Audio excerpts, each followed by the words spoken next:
شب معراج کا واقعہ جب نبی اکرم صلی اللہ علیہ وسلم نے اللہ کو دیکھا، کائنات کیوں رک گئی؟ معراج النبی صلی اللہ علیہ وسلم تکمیل انسانیت کی علامت۔ معراج رسول کریم تسخیر کائنات کی جانب ایک بلیغ اشارہ ہے۔ ارشاد علامہ اقبال ہے،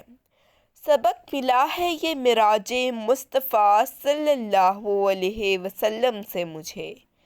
کہ عالم بشریت کی زد میں ہے گردو۔ تاریخ عالم میں واقعہ معراج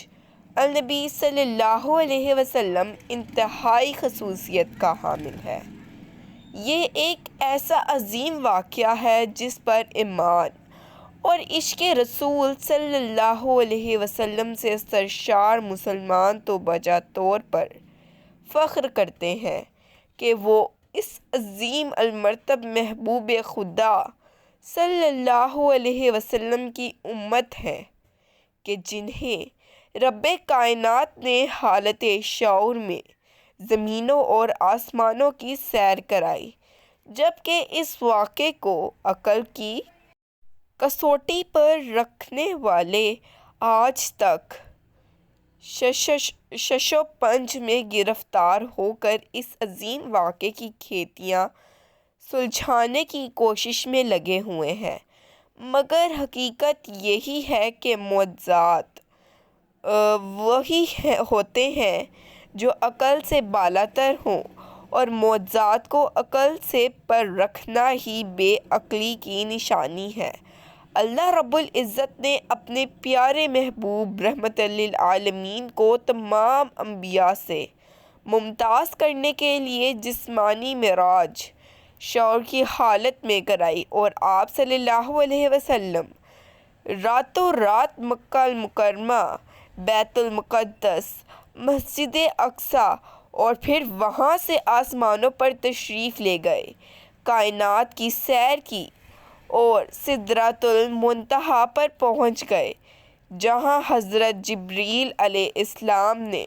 فرمایا کہ اگر میں اس سے آگے ایک قدم بھی بڑھا دوں تو میرے پیر جل جائیں گے۔ سدرۃ المنتہا کے آگے آپ صلی اللہ علیہ وسلم کا سفر مبارک،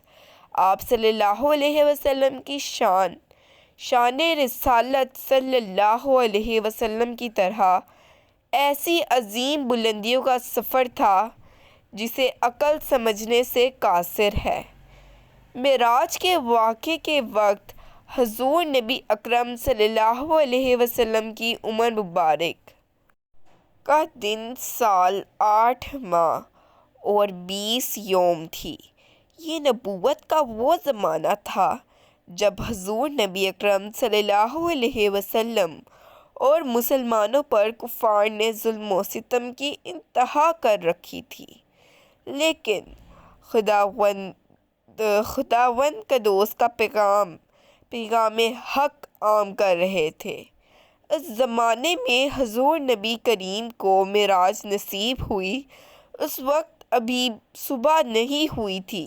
کہ سب سے پہلے آپ صلی اللہ علیہ وسلم نے اس کا ذکر اکرم بانی سے کیا۔ وہ احتیاطاً کہنے لگے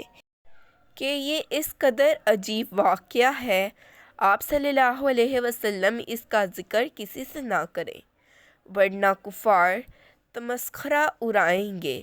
لیکن خانہ کعبہ میں نماز کے بعد وہی ہادی برحق، صادق و امین، سردار الانبیاء اٹھا اور رات کو پیش آنے والے اس واقعے کا اعلان کر دیا۔ کفار یہ سن کر ہنسنے لگے تو تمسخرہ محمد صلی اللہ علیہ وسلم بہک گئے ہیں۔ نعوذ باللہ، کافروں کی ان باتوں کا کچھ اثر بعض کم عقل مسلمانوں پر بھی ہوا، اور کسی نے حضرت ابوبکر صدیق رضی اللہ عنہ کو بہکانا چاہا کہ دیکھو تمہارا دوست کیا کہہ رہا ہے۔ کیا کوئی بھی عقل سلیم رکھنے والا یہ مان سکتا ہے کہ وہ ایک رات میں اتنے لمبے سفر پر گئے اور واپس بھی آ گئے۔ اس موقع پر حضرت ابو بکر صدیق رضی تعالیٰ عنہ نے جواب دیا، وہ قیامت تک آنے والے مسلمانوں کے لیے مشعل راہ ہیں۔ آپ رضی تعالیٰ عنہ نے فرمایا کہ میں اس میں تو کوئی عجیب بات نہیں ہے، تو اس سے بھی عجیب بات مانتا ہوں، کیونکہ حضور نبی کریم صلی اللہ علیہ وسلم ہمیشہ سچ بولتے ہیں، اور اس کے ساتھ ساتھ آپ صلی اللہ علیہ وسلم کے پاس آسمانوں سے ہر روز ایک فرشتہ آتا ہے جو خدا تعالیٰ کا پیغام اور وحی بھی لاتا ہے۔ معراج پاک کی تصدیق کرنے پر حضور نبی اکرم صلی اللہ علیہ وسلم نے آپ رضی تعالیٰ عنہ کو صدیق کا لقب عطا فرمایا۔ یہ واقعہ معراج النبی کا ایک جمعی سا تعارف تھا، لیکن یہ بحث صدیوں سے اب تک چل رہی ہے کہ معراج جسمانی تھی یا کہ ایک خواب تھا۔ کیا یہ حضور نبی اکرم صلی اللہ علیہ وسلم کے روحانی سفر تھا؟ پختہ ایمان والوں کے لیے اس میں کوئی الجھن نہیں رہی، اور وہ صدیق اکبر رضی تعالیٰ عنہ کی پیروی کرتے ہوئے واقعہ معراج کو حضور نبی کریم صلی اللہ علیہ وسلم کا شعور کی حالت میں جسمانی سفر مانتے ہیں، اور واقعہ معراج النبی کو دین کا حصہ سمجھتے ہیں، اور معراج النبی صلی اللہ علیہ وسلم کی مقدس رات عبادت و ریاضت